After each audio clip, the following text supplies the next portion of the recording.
Imagine having everything society tells you should make you happy: fame, fortune, a loving family, and worldwide acclaim. Yet inside you feel nothing but emptiness and despair. This was Leo Tolstoy's reality at the height of his success. The man who wrote War and Peace and Anna Karenina found himself contemplating suicide despite having it all. What could drive one of history's greatest writers to such depths? The answer might change how you view your own life's purpose. The Emptiness of Success. By the 1870s, Leo Tolstoy stood at the pinnacle of success. His novels had made him famous across Europe. He lived in a grand estate, surrounded by sprawling gardens and the comforts of aristocratic life, with a loving family and financial security. From the outside, his life appeared perfect, but inside he felt nothing but emptiness. As documented in his private writings, this inner turmoil reflects a timeless human dilemma. "My life came to a standstill," he wrote. "I could breathe, eat, drink, and sleep, but there was no real life in me." Despite achieving everything society values, he found no satisfaction. The more success he gained, the more meaningless it all seemed. His diaries reveal the depth of his despair. "I removed the rope from my room, where I undressed alone each evening, lest I hang myself," he confessed. "I stopped going hunting with a gun so as not to be tempted by too easy a way of ending my life."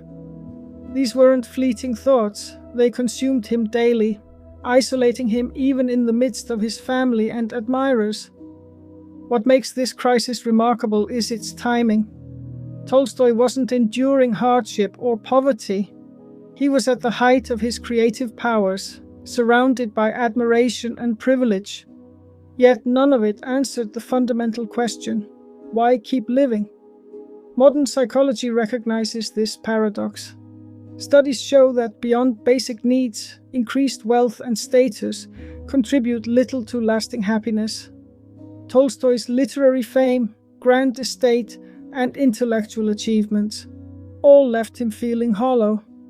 This wasn't ordinary dissatisfaction. Tolstoy faced a collapse of meaning. "I felt that what I had been standing on had given way," he wrote, "that I had no foundation to stand on. Everything he had built his life upon suddenly seemed false." He questioned his own life and the value of all human endeavor. "What will come of what I do today? Of what I shall do tomorrow?" he asked. Without answers, even his greatest works felt pointless. His despair had physical effects. He stopped writing for years. Simple pleasures no longer brought joy. Sleep became his only escape. "I, a healthy, happy man, felt that I could no longer live," he admitted. This echoes the struggles of many today, where high achievement often leads to deeper questioning. But Tolstoy's response was different. Instead of numbing his pain, he confronted it, beginning an extraordinary search for truth. The questions that tormented him. At night, when the house was quiet, Tolstoy would lie awake staring at the ceiling, the stillness amplifying his thoughts. The faint creak of the floorboards, the distant rustle of leaves outside, everything seemed to echo his isolation. Simple yet piercing questions kept him from sleep. What is the point of my life if it all ends in death? What will come of anything I do? These weren't abstract musings. They were urgent, consuming doubts threatening to unravel him. At first, these questions seemed almost childish, but the more he wrestled with them, the more profound they became, cutting to the heart of human existence. Tolstoy realized they weren't just his doubts, they were universal fears, stripped to their rawest form. His writings from this period reveal how these thoughts paralyzed him. "I could breathe, eat, drink, and sleep, but there was no life because there were no desires, the gratification of which I might find reasonable. Even the simplest actions felt futile. Why eat if hunger would return? Why write if the words would be forgotten? The weight of mortality loomed over everything. Death wasn't some distant event, it was an ever-present shadow undermining every effort. He described it vividly. However much and however varied the honey surrounding me might be, it could no longer give me pleasure once I saw the dragon and the mice gnawing away my support. The dragon was death and the mice were the passing days, eroding his foundation. This wasn't abstract philosophy. His despair wasn't just keeping him awake, it was pulling him toward the edge. I felt an insurmountable force drawing me away from life, he wrote. Modern psychology calls this existential anxiety, a state where the absence of meaning leaves life empty. Studies show that rising rates of depression often correlate with this crisis of meaning. It's like modern decision fatigue, when every choice feels overwhelming because none seem to matter. Tolstoy's crisis wasn't a passing phase. It was a complete collapse of meaning that lasted years, leaving him questioning everything, even the value of art. His honesty about these doubts makes his struggle timeless, resonating with anyone who's ever asked, why continue when everything ends? The failed quest in philosophy. Tolstoy turned to philosophy with desperate hope. His library contained works from the greatest thinkers in history, but their words brought no comfort. He began with Schopenhauer, drawn to the philosopher's bleak worldview that mirrored his despair. Schopenhauer's emphasis on the inevitability of suffering resonated deeply, but his idea of the will as life's driving force offered no solace. Instead, it confirmed Tolstoy's misery, leaving him trapped in nihilism. Schopenhauer's philosophy offered no comfort, he wrote. It illuminated the problem but provided no escape. Next, he examined Socrates, admiring the Greek philosopher's courage in facing death. The Socratic method of questioning everything appealed to Tolstoy's restless mind, but reason alone couldn't answer his anguish. Socrates taught how to think, not why to live. Similarly, Buddha's teachings on overcoming desire and accepting impermanence earned Tolstoy's respect but felt like tools for enduring life rather than reasons to embrace it. These philosophies, while profound, failed to satisfy his need for a deeper, active purpose. These systems left Tolstoy with more questions than answers, despite the intellectual allure. His search through Western philosophy became increasingly frustrating. Each system had its merits but shared the same flaw.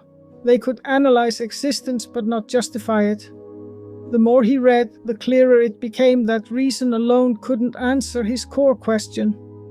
Why live if life is destined to end? The great thinkers debated morality, dissected consciousness, and speculated about reality's nature. Yet none provided what he needed most, a reason to continue existing. Modern psychology sheds light on why philosophy failed Tolstoy. Viktor Frankl later argued that humans need meaning more than pleasure or power. Tolstoy experienced this firsthand. His intellect could grasp philosophical arguments, but his soul remained empty. The gap between understanding life's mechanics and finding its worth grew wider with each book he read. The turning point came when Tolstoy recognized a pattern. Philosophy described how things worked but avoided the central issue of meaning. This realization changed his search. If reason couldn't provide answers, perhaps he needed to look beyond it. The failure of philosophy didn't end his quest. It redirected it toward more unexpected sources. The dead end of science. Tolstoy turned to science next, hoping its rational approach might provide answers where philosophy had failed. The 19th century was a golden age of scientific discovery. Darwin had published his theory of evolution. Physicists were unraveling the laws of thermodynamics, and new technologies were transforming daily life.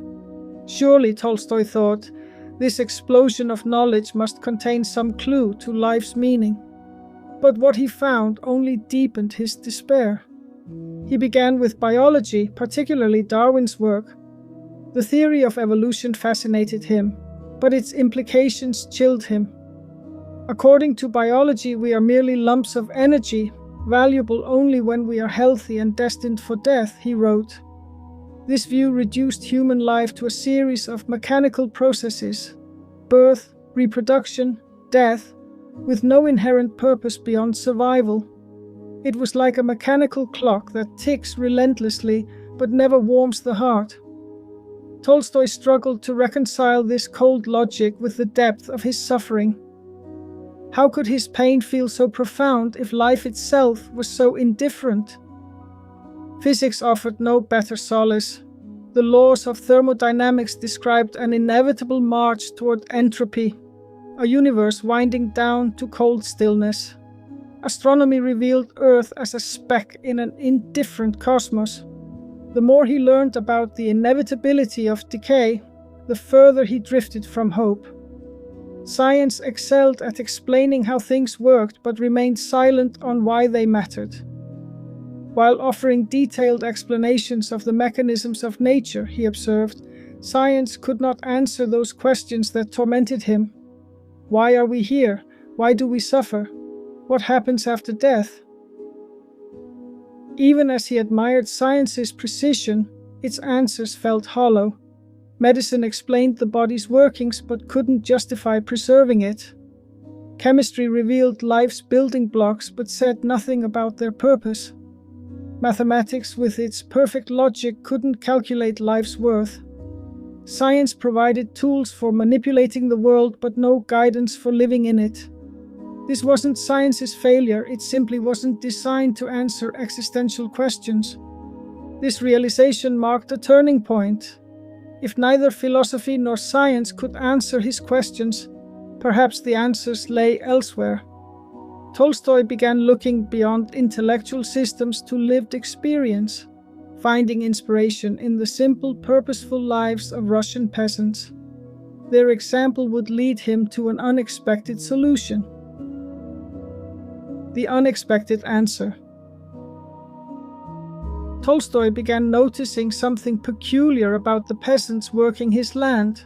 While he wrestled with existential despair in his mansion, these men and women faced backbreaking labor, poverty, and hardship with quiet resilience. They didn't have the luxury of questioning life's meaning. They simply lived it. Yet, as he watched them rise before dawn, tending to fields with calloused hands, and sharing simple meals by firelight, he saw something he lacked: an unshakable sense of purpose. This observation marked a turning point in his search. At first, Tolstoy dismissed their faith as ignorance, assuming their peace came from not thinking deeply about life's big questions. He believed they lacked the intellectual tools to question existence. But as he spent more time among them, he realized their wisdom ran deeper than book learning. Their faith wasn't about doctrines or arguments. It was woven into their daily lives through rituals, traditions, and a connection to the land. Like a mirror reflecting pure truth, their lives revealed what books had not taught him. What struck Tolstoy most was how differently the peasants viewed suffering. Where he saw meaningless pain, they found purpose in endurance. Where he saw only death's inevitability, they saw life's continuity. Their spirituality wasn't abstract. It appeared in how they celebrated births, mourned deaths, and marked the changing seasons. They lived as part of something larger than themselves, not as isolated individuals struggling to create meaning from nothing. This realization didn't come easily. Tolstoy's intellectual pride resisted the idea that uneducated farmers might hold answers he couldn't find in philosophy books. But gradually their perspective began to reawaken his senses. The rhythm of their lives, the planting and harvest, fasting and feasting, showed him that meaning wasn't something to analyze but to experience. Their faith, rooted in daily life, provided what reason couldn't: a reason to keep living when life got hard. Tolstoy's breakthrough came when he saw the peasants weren't avoiding life's big questions. They were answering them differently. Their example revealed a truth his education had obscured. Meaning emerges not from what we think about life, but from how we live it. The radical transformation. Tolstoy changed his entire way of living. The man who once wore fine suits and hosted aristocrats now dressed in peasant clothes and worked in the fields. He gave up copyrights to his books, stopped eating meat, and abandoned hunting. These choices weren't symbolic. They marked a complete rejection of his former life. His wife Sophia watched in distress as he tried to give away their property, fearing for their children's future. He sought to live in poverty, a decision that created constant tension in their marriage. The transformation went beyond appearances. Tolstoy rejected the Russian Orthodox Church that had shaped his upbringing, criticizing its rituals and ties to the state. He argued that true Christianity required personal conscience, not institutional approval. The Church excommunicated him, a painful but unsurprising outcome. This break reflected his conviction that real faith demanded radical honesty. He no longer cared about social approval or literary fame. Only truth mattered. His daily routine became as simple as any peasant's. He rose early, chopped wood, and made his own boots. Visitors expecting the great novelist found a white-bearded man in a homespun shirt who spoke about God and nonviolence. The change confused his admirers and angered his family. Sophia's letters reveal her frustration. "How can you do this to us?" she wrote, seeing his actions as selfish rather than spiritual. Their once close relationship became strained as Tolstoy pursued his ideals at the cost of domestic peace. Each act of renunciation was both a victory and a betrayal to his old self. Psychological research shows profound value shifts often disrupt relationships built on former identities. Tolstoy's case was no exception. His children struggled with his rejection of the wealth they expected to inherit, and friends who admired his novels found his preaching tiresome. Yet he persisted, convinced that consistency required living his truth. The changes affected his writing too. He stopped producing novels and focused on religious and philosophical works, like What I Believe and The Kingdom of God is Within You. These ideas attracted followers but also government surveillance. Tolstoy wrestled constantly with the gap between his ideals and reality, recording every lapse with painful honesty. His journey was imperfect, but his struggle for purity defined his later years. The Counterintuitive Truth. Tolstoy discovered a truth that contradicted everything his privileged upbringing had taught him. The meaning of life wasn't found in wealth, fame, or intellectual achievement. It came from living simply and serving others.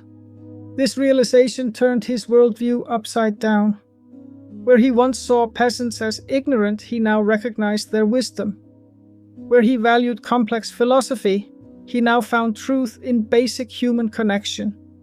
His transformation required not just a change in beliefs, but a complete shift in how he lived each day. In A Confession, Tolstoy described how the peasants' simple faith provided what years of study couldn't, a reason to keep living. Their lives showed him that meaning comes from participation, not analysis. They found purpose in daily work, community, and traditions that connected them to something larger than themselves. This starkly contrasted his aristocratic background, where status and intellectual pursuits were prized above all else. Tolstoy realized his education had taught him to think about life, not how to live it. Modern psychology supports Tolstoy's discovery. Studies show that helping others leads to greater life satisfaction than chasing personal success. Acts of kindness activate brain regions associated with pleasure, with effects that last longer than material rewards. Gratitude practices similarly boost well-being by shifting focus from what we lack to what we have. These findings echo Tolstoy's belief that true happiness comes from connection, not accumulation. Tolstoy's new understanding challenged the foundations of his privileged life. He had assumed happiness came from external achievements, writing great novels, gaining recognition, accumulating wealth, but these left him empty. The peasants showed him a different path. Meaning emerges from how we engage with the world, not what we extract from it. This insight led him to reject much of what society considers success. He gave up copyrights to his works, dressed simply, and focused on serving others. It was like clearing out a cluttered room to let in light, removing distractions to reveal what truly matters. The tension between Tolstoy's old and new lives created constant struggle. His family resisted his changes, society mocked him, and he often fell short of his ideals. But he persisted, knowing that real fulfillment comes not from getting more, but from needing less. Not from standing above others, but from walking beside them. The universal lesson. Tolstoy's crisis wasn't unique. It reflected something fundamental in human experience. His struggle with meaning despite success mirrors what many face today. The questions that haunted him, why live? What's the point of it all? Still echo in modern lives. People climb corporate ladders, chase promotions, or accumulate possessions only to find emptiness at the top. Achievement doesn't guarantee fulfillment, and Tolstoy's journey reveals this as a universal human condition rather than a personal failure. Modern psychology identifies this as an existential vacuum, a sense of meaninglessness despite outward success. Rising rates of depression and anxiety correlate with what researchers call a crisis of purpose. People today enjoy more comforts than ever, yet surveys reveal declining life satisfaction. Just as Tolstoy questioned the value of success, today's influencers and executives often face similar voids behind the facade of abundance. His story offers a lens to understand these struggles, showing that purpose isn't found in external validation, but in how we engage with life itself. Tolstoy's realization was simple yet profound. Meaning emerges from living, not thinking. After years of analyzing philosophy and science, he found answers in the daily rhythms of ordinary people. This wasn't about rejecting intellect, but recognizing its limits. Modern mindfulness practices echo this idea, focusing on present experience rather than abstract concepts. Studies show that people who engage in service or creative work report deeper satisfaction than those chasing external rewards. What if the key to fulfillment lies not in the accolades we chase, but in the daily acts of compassion? The warning signs of an existential crisis are subtle, persistent questions about life's purpose, a sense of emptiness despite achievements, or disconnection from passions.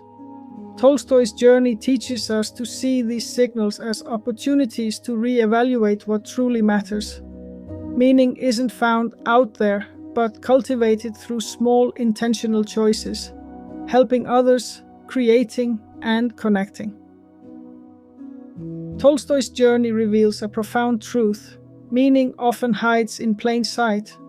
After years of despair, he found purpose in simple acts of service and connection. His story challenges us to question our pursuits. What we chase may not fulfill us, while what we overlook could be the answer. The courage to confront life's biggest questions, as Tolstoy did, is where transformation begins. His search reminds us that meaning is built through how we live each day. How will you redefine your own search for meaning? The journey from emptiness to purpose could change everything.